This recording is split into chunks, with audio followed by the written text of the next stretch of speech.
సీట్లతో అద్భుతమైన విజయాన్ని సాధించి నువ్వేం చేసావు? పోలవరాన్ని సర్వనాశనం చేసేసావు. అమరావతిని అసలు నామరూపాలు లేకుండా చేసేసావు. 3 రాజధానులని మభ్యపెట్టి ఎక్కడ ఎలాంటి చిన్న పునాది రాయి కూడా వేయలేకపోయావు. ఇప్పుడు వచ్చి నేను 2.0 5.0 అంటే ఎవరు నమ్ముతాడే బాబు? నిన్ను ఎవడు నమ్మడు. అంటే ఇప్పుడు జగన్ గారు మళ్ళీ ఫ్యూచర్ లో ఎప్పుడైనా సీఎం అయ్యే ఛాన్స్ ఉందా? లేదు. ఈ కూటమి బలంగా ఉన్నంతసేపు జగన్మోహన్ రెడ్డి అనేవాడు సీఎం అయ్యే అవకాశమే లేదు. అంటే పవన్ కళ్యాణ్ గారి పరిపాలన ఎలా ఉంది అనుకోవచ్చు? చాలా అద్భుతంగా ఉంటుంది. ఆయన సొంత డబ్బులు ఖర్చు పెట్టుకుని సొంత డబ్బులే ఖర్చు పెట్టి ప్రజలకు ఉపయోగపడతాడు.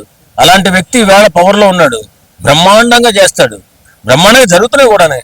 ఇప్పుడు జగన్ వచ్చిన తర్వాత పంచాయతీ వ్యవస్థని సర్వనాశనం చేశాడు. తెలుసు కదా అందరికీ. అసలు పంచాయతీ ప్రెసిడెంట్ అనేవాడికి వాల్యూ లేకుండా ఒక ఎంత నీచంగా కిందకు తొక్కేశాడంటే అంత నీచంగా పంచాయతీ ప్రెసిడెంట్ వ్యవస్థని సర్వనాశనం చేశాడు.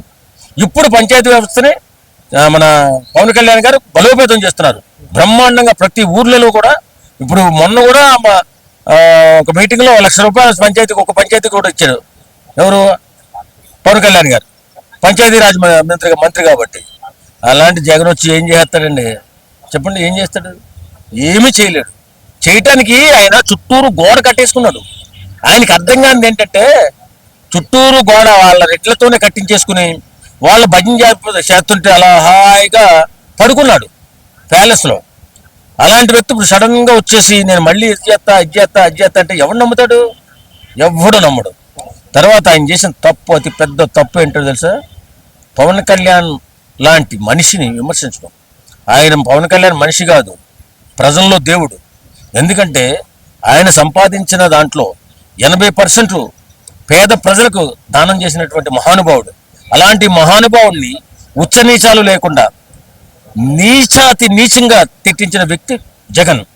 అలాంటి జగన్ మళ్ళీ జీవితంలో ఆ పార్టీ బలోపేతం అవడం కానీ ముఖ్యమంత్రి అవడం కానీ జరగదు. ఇది నా ఉద్దేశం. ఇప్పుడు పవన్ కళ్యాణ్ గారికి జ్వరం ఫీవర్ వచ్చింది. సో ఆయన అంటే అలసిపోకుండా ఒకటే విశ్రాంతి కూడా తీసుకోకుండా వర్క్ చేస్తున్నందుకే ఫీవర్ వచ్చింది అనుకోవచ్చా? ఖచ్చితంగా అండి.